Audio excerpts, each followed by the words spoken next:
বিকাল হলে এখানকার পরিবেশটা খুবই মনোমুগ্ধকর।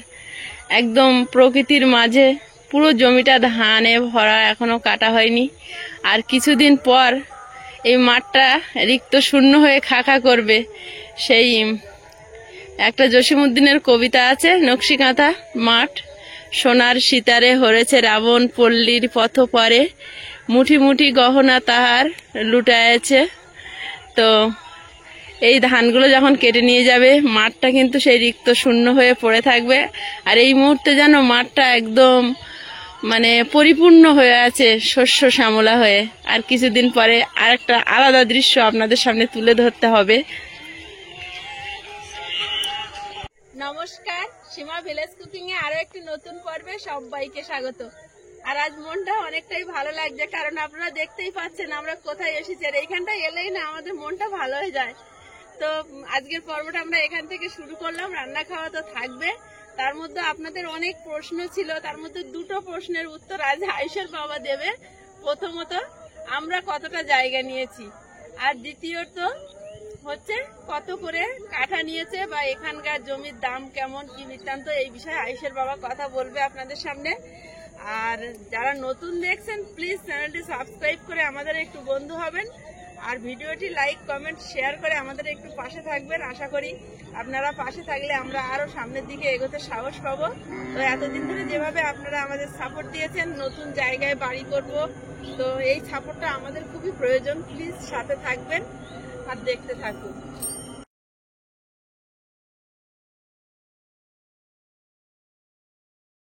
সূর্য অস্ত পর্বে আমরা এখানে এসে দাঁড়িয়ে আছি, আর ওই যে হালকা দেখা যাচ্ছে একদম হালকা একটা লাল আভা, সূর্য পশ্চিম কোলে একদম ঢলে পড়েছে দিগন্তের শেষে।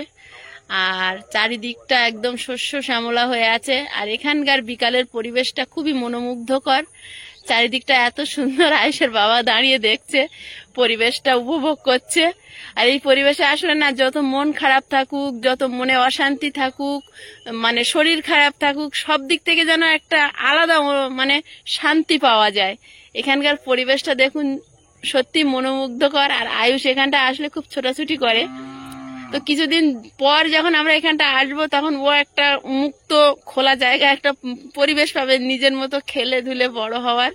সেটা আমার খুব ভালো লাগছে। যদিও একটা ভয় কাজ করে যে আমরা এই ফাঁকা জায়গায় আসছি, কিন্তু এখানকার রাতটা ভয়ের আর দিনটা খুবই মনোমুগ্ধকর পরিবেশ, খুবই ভালো লাগার জায়গা।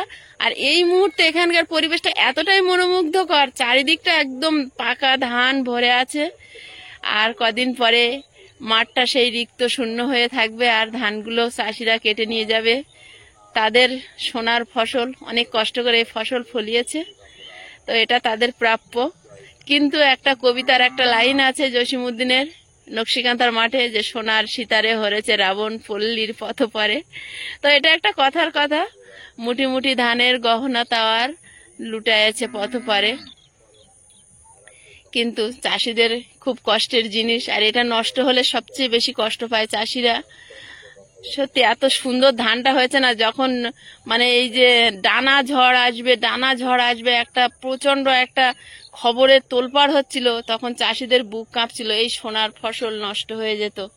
কারণ সেই মুহূর্তে কিন্তু সবে ফুল ছিল ধানগুলো, ঝড়ে বাড়ি মারলেই চিটো হয়ে যেত। আর আয়ুষের বাবা ওই দাঁড়িয়ে দাঁড়িয়ে শুধু ধানগুলো দেখছে। আয়ুষ তো সব দিকটা দেখছে। কি ব্যাপার আয়ুষ, খুব তো ছুটে নিলে, দম হয়ে গেছে? ফাঁকা জায়গা যখন পাচ্ছে একটু দৌড়ে নিচ্ছে, কিন্তু শরীরটা যেন একটা ঝিমিয়ে যাচ্ছে। ঠান্ডা লেগেছে না কদিন ধরে, একটু ঠান্ডা লেগে থাকলে বড়রাই ঝিমিয়ে যায়। সমস্যাটা যাচ্ছে না, আর কোনো সমস্যা না, তুমি ভয় পেও না। তো পা ব্যথা পেট ব্যথা বলে না, এটা যাচ্ছে না। কমজোরি ভাব, আবার ওই হাত পা কামড়ায়, ঠান্ডা লাগলে আবার ওটা বেশি হয়। কি ব্যাপার বাপ বেটা একই ভাবে হাত বেঁধে দাঁড়িয়ে আছো? জায়গা তো অনেকটা এগ্রিমেন্ট করেছো, মাথায় তুলতে পারবে না আবার বাদ দিতে হবে খানিকটা? অনেকটা বলতে আমাদের কাছে অনেকটা, কিন্তু কিছু কিছু মানুষের কাছে ওটা কোনো ব্যাপারই না। না, আমাদের পরিস্থিতি অনুযায়ী বলছি আর কি। অনেকটা বলতে বেশি কিছু না, 5 কাঠা। ওটা আপাতত এগ্রিমেন্ট করা আছে, চেষ্টা করবো মাথার তলার জন্য। আর ওটা নিলাম কারণ জমিটার পজিশনটা এমন, দুই দিকে রাস্তা, কম জমি নিলে কি হয়, রাস্তাটা বেশি ছেড়ে দিতে হচ্ছে, দুই দিক থেকে যখন চলে যাচ্ছে তখন জমিটা কমে আসছে। এবারে বাড়ি বানাতে হবে, সেখানে ফের রান্নাঘরটাও করতে হবে। মেন ব্যাপার হলো এখন রান্নাঘর, বাড়ির থেকে এখন রান্নাঘরটা আগে করতে হবে। আর রান্নাঘর করতে গেলে তার জন্য জমিও বেশ কিছু লাগবে। এবার এই করতে করতে ভাবনা চিন্তা করতে করতে জমিদার বলছে, আমার তো সেই তুমি আস্তে আস্তে টাকা দেবে, তুমি একটু বেশি করেই নাও, কারণ তোমারও কাজে লাগবে। আর যেহেতু দিনের পর দিন দাম বেড়ে যাচ্ছে, আমিও ভাবলাম উনি সময় দিচ্ছে, আমি যদি এখনই 2 কাঠা বা 3 কাঠা নিয়ে টাকাটা মিটিয়ে দিই, 1 বছর ধরে বা 2 বছর ধরে আবার যখন জমিটা নিতে যাব, সেই জমিটা কিন্তু আবার তার থেকে বেশি দাম হয়ে যাবে। তখন ওই জন্য বলছে তুমি এখন একটা নিয়ে রাখো, আস্তে আস্তে দাও, সেটা তোমার সুবিধা হবে। আমি ভাবনা চিন্তা করলাম, হ্যাঁ খুব ভালো জিনিস বলেছে, আমি এখন নিয়ে রাখলে দামটা কম পাচ্ছি, জমিটা বেশি পাচ্ছি। আমি যদি এখন 3 কাঠায় ছেড়ে দিতাম, আরো 2 কাঠা পরে নিতে গেলে ওটা আবার ডবল দাম দিতে হতো। ওই জন্য আমাকে 5 কাঠা এগ্রিমেন্টটা করতে হলো। আর চেষ্টা করব। আর দর্শক বন্ধুরা আমাদের সঙ্গে আছে, আমাদের তো ফোন করছে ভালো, আমাদের তো দর্শক বন্ধু সব গুরুজনদের মতো। আর প্রায় সকল দর্শক বন্ধু যারা ফোন করে তারা কিন্তু জানে আমরা কতটা জায়গা নিয়েছি। দর্শক বন্ধুরা আমাদেরও উৎসাহ দিচ্ছে, ওই জন্য সাহসে এগিয়েছি। দেখা যাক কতটা কি করতে পারি, চেষ্টা করি। আর দামের কথা যেটা বলছে, সেটাও একটা বেশ চাপের। সেই চাপটা নিয়েছে শুধু জমিওয়ালার উপরে ভিত্তি করে। দীর্ঘদিন ধরে টাকাটা দিতে হবে, বেশ টাকাটা ভালোই গিয়েছে আমাদের কাছে অনেক, যেটা আমরা কোনোদিন ভাবতে পারিনি বা স্বপ্নেও কোনোদিন ভাবিনি যে এরকম একটা পরিস্থিতিতে এসে যাব। টাকাটা হলো 1 কাঠার উপরে 1.5 লাখ টাকা, সেটা 5 কাঠা সমান অনেকটা দাঁড়িয়ে যাচ্ছে। এবারে যা চাপে আছি ওইটা আর কিছু বলা যাচ্ছে না, তাও একটা ভালো লাগছে যে নিজে ভাবে একটা জমি নিয়েছি, এগ্রিমেন্ট করেছি, এর মতো আনন্দ আর অন্য কিছু কোনো সময় পাই না। আর বিশেষ করে আমাদের ভালোবাসায় যে দর্শক বন্ধুরা ভালো বেশ আনন্দ পেয়েছে, এটাও আমাদের কাছে খুব বড় একটা পাওনা, যে আমাদের আনন্দে আর একজন আনন্দ পেয়েছে, আরো বেশ কিছু মানুষ পেয়েছে, এটুকুই খুব। তাই এত টাকা একটা বিরাট চাপ হবে, চাপটা নিতেই হবে। তার মানে এইগুলো এখন 1.5 লাখ করে চলছে কাঠা। আর চাপটা নিতেই হচ্ছে, আর তাহলে সেটাও ঢালাই বন্ধুরা রাস্তা? জানে কিসের জন্য। আর এই চাপটা আমাকে না মাথায় তুললে আমিও শান্তি পাচ্ছি না। ঢালাই রাস্তার দিকে তাহলে দাম কিরকম হবে? ঢালাই রাস্তার দিকে তুমি ধরো ওটা 2.5 কাছে। কারণ এটা তো আমাদের সম্পূর্ণ মাটির রাস্তায় দাঁড়িয়ে আছো তুমি, এটা তো পুরো মাটির রাস্তা। তো মাটির রাস্তার এই দাম চলছে মানে, ওটা ধরো হ্যাঁ 2.5 কাছে যাবে কম যেহেতু করে। ঢালাই রাস্তা, পাইপ লাইন বসে গেছে। সামনে ওগুলো তোমার ওই পিছনের দিকে ঢালাই আছে, হুম। ওগুলো 2.5-3 করে চাইছে। এই দিকটা যতটা দেখতে পাচ্ছেন এদিকটা সবটাই মাটির রাস্তা। গিয়ে ওই যে পোস্টার দেখা যাচ্ছে, পোস্টার রেখে আরো যেতে হবে। যে ঘরটা দেখা যাচ্ছে, খেলা করছে, ওই যে বাচ্চারা খেলছে, হালকা হালকা মাথা দেখা যাচ্ছে, ওখান থেকে শুরু হয়েছে ওই পর্যন্ত আর কি আছে ঢালাই রাস্তা। এখানে 2-3টে পোস্টারের পরে যে মাথাটা দেখা যাচ্ছে। ওই জমিটা আমি নিতে গিয়েছিলাম, দেখিয়েছিল ওই দিকের ওই যে প্লট সামনের দিকে, ওইদিকে তো আমাদের স্টেশন যেতে হবে। হুম। ওইদিকে এই রাস্তাটার পুরো ওই মাথাতে খাল আছে, খালের পাশে ঢালাই রাস্তা, ওখানে আমার জমি দেখিয়েছে, 2টো জমি দেখিয়েছে, 2.5 বলেছে আর একটা 3 বলেছে, একটা সেকেন্ড প্লট আবার 2.5 বলেছে। বাবা, আর রাস্তা যায় ধরে একটু চওড়া দেখিয়েছে, ওইটা আবার 3। রান্নাঘরে চলে এসেছি, এখন রান্না করব। তো ফুলকপি আলু নিরামিষ করব, আর উচ্ছে বেগুন আলু দিয়ে তিতো ভাজা করব। আর পালং শাক আগের দিনে এনেছিল, পালং শাক দিয়ে মুসুরির ডাল রান্না করেছিলাম, আর একটু ছিল সেটা ফ্রিজে রাখা ছিল, তো এটা এখন বড়া বানিয়ে নেব। আর আজকে নিরামিষ রান্না বান্না, সোমবার। ফুলকপি কত পিস নিয়েছে? 50। কি বলো? রাতের বেলা বাজারে ওরকম দাম। সেদিনে 40 করে বললো, তোমার কাছে 50। ডাঁটাগুলো আমি খুব রবিবারে বাজার দাম বেশি গিয়েছে হয়তো। ফুলকপির ডাঁটা আমি খুব ভালো লাগে খেতে।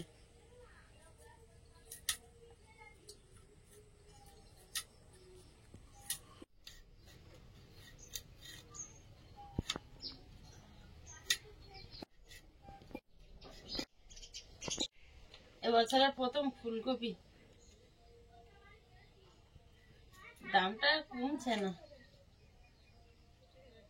এইটুকু ফুলকপি 50 টাকা নিয়ে নিল, তাহলে তো আগের দিন দিবায় আনলে আমার ভালো হতো।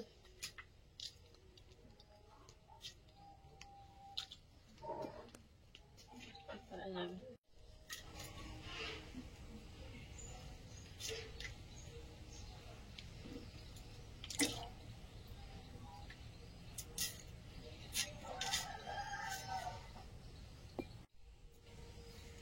হলুদ গুঁড়ো দিয়ে দেবো।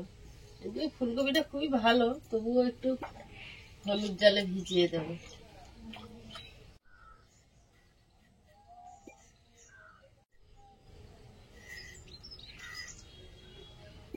আলুগুলো ডুমো ডুমো করে কেটে নেব।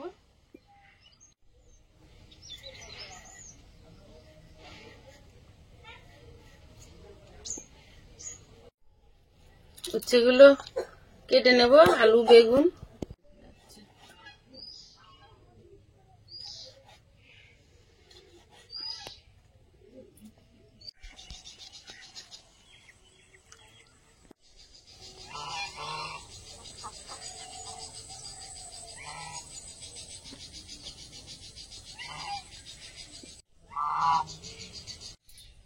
ফুলকপির জন্য আদা, মৌরি আর কাঁচা লঙ্কা শিলে বেটে নেব। মৌরি আর কাঁচা লঙ্কা। নিরামিষের দিনে এরকম একটু তরকারি যদি পাতে পড়ে, তাহলে মনে হয় সত্যি বাঙালি খাবারটা জমে গেছে।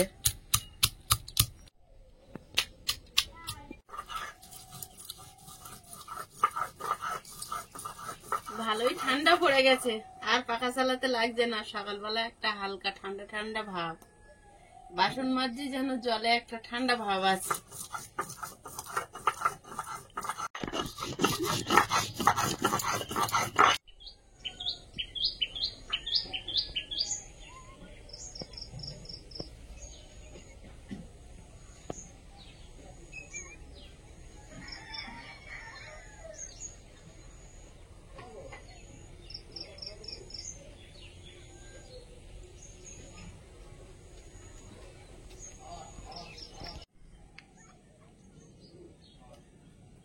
এধারে ফুলকপির তরকারিটা বসাবো, আর এধারে তিতো ভাজাটা বসাবো। কড়াইতে তেল দিয়ে দিচ্ছি, একটু হলুদ দিয়ে দেবো, ফুলকপি আলুটা দিয়ে দেবো।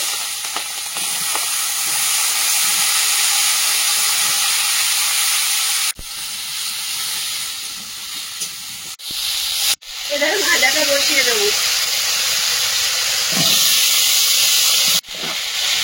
স্বাদ মতো লবণ।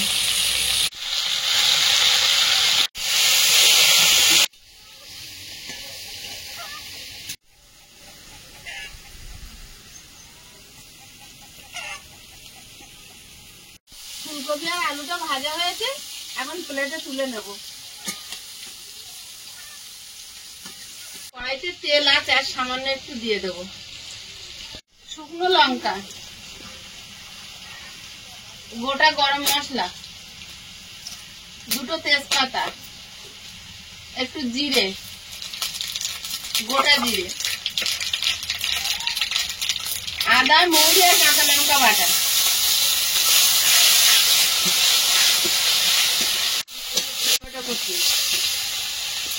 বাটির মধ্যে একটু জল নিয়ে নিচ্ছি। জলের মধ্যে নেবো জিরে গুঁড়ো 1 চামচ, লঙ্কা গুঁড়ো, হলুদ গুঁড়ো সামান্য, সামান্য নুন আর একটু চিনি।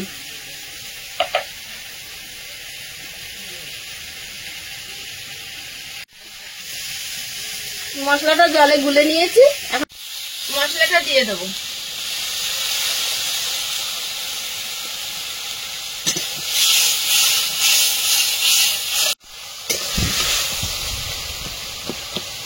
মশলাটা সুন্দরভাবে কষিয়ে নিয়েছি, একদম গ্রেভি তৈরি হয়ে গেছে, ছানা দিয়ে তেল ছাড়ছে।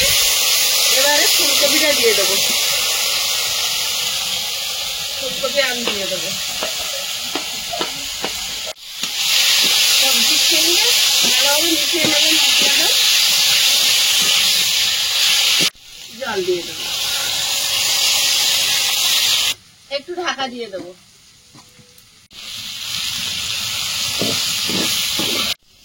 গামলির মধ্যে পালং শাকগুলো নিয়ে নেব।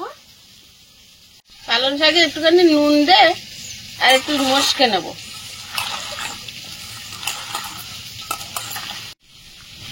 একটু ভালোভাবে মশকে নিলাম। আজকে তো নিরামিষ, তো একটু আদা খুঁড়ে দেবো। পেঁয়াজ দিলে ভালো লাগে পালং শাকের বড়ায়, কিন্তু আজকে দেবো না। বেসন, হলুদ গুঁড়ো, লঙ্কার গুঁড়ো, জিরে গুঁড়ো, কাঁচা লঙ্কা কুচি, ভালোভাবে মিশিয়ে একটু রেখে দেবো। বড়াগুলো ভেজে নেব। ফ্রাই প্যানে তেল দিয়ে দিচ্ছি।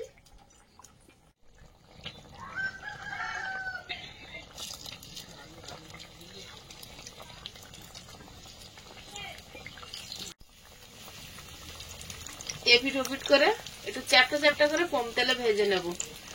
হালকা হালকা তেল লেগে থাকবে বড়ার গায়ে, সবগুলো একবারে হয়ে যাবে অল্প। একটু এবড়ো খেবড়ো হলে বড়া পকোড়া এগুলো বেশ খেতে ভাল লাগে। বড়া পকোড়া একটু এবড়ো খেবড়ো হলে খেতে বেশ ভাল লাগে।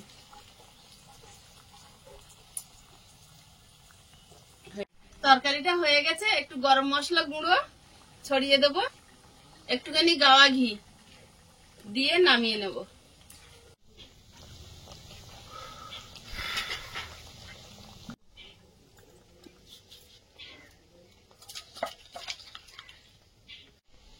বড়াগুলো উল্টে পাল্টে একটু কড়া করে ভেজে নেবো। অনেকক্ষণ ধরে গ্যাসের উপর উনুনের উপর রেখে দেবো।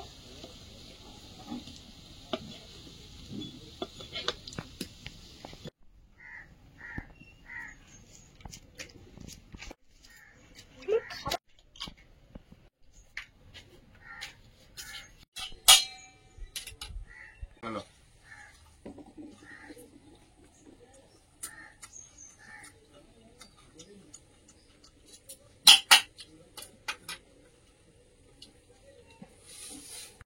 বাবু কটা দেবো? একটা দেবো? একটা দেবো। হিসাব সমান সমান। শশা তুলে নাও।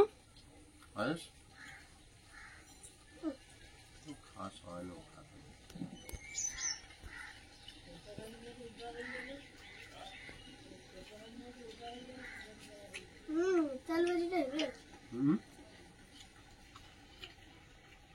ইচ্ছা করেছে তোমার?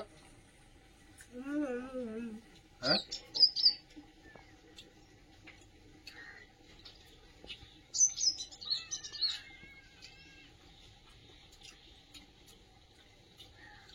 মাঝে মাঝে উচ্ছে খাবে, বুঝতে পেরেছো? আগে করা বো রান্না বাবু, আগে করা বো রান্না। হুম, তিন রকম না?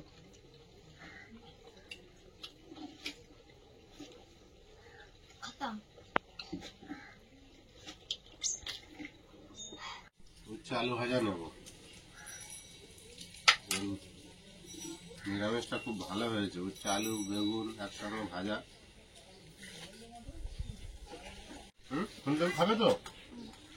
ও ফুলটা কামড়া কামড়া খায় না।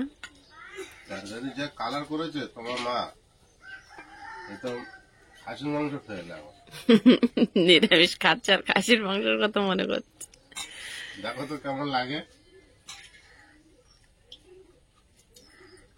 কেমন টেস্ট করেছে দেখো।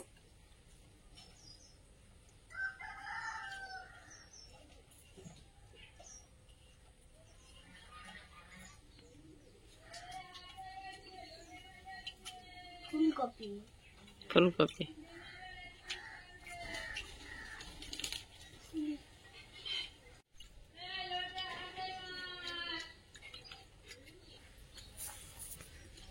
আমি অল্প একটু তরকারি নিচ্ছি, বুঝতে পারছো? বেশি খাবো না, অল্প একটু খেয়ে উঠে যাচ্ছে। ট্রেন বাঁশি দিচ্ছে। ট্রেনের সময় একদম নেই আর। এই ভাত খাও। ভাবি হয়েছে না বাবু? ফুলকপির যা দাম, আর ভালো বলা যায় আর কিছু ভালো ধরো। আয়ুষ বড়াটা খেয়েছো? বড়াটা তো হেভি সেন্ট। খাওনি এখনো তুমি?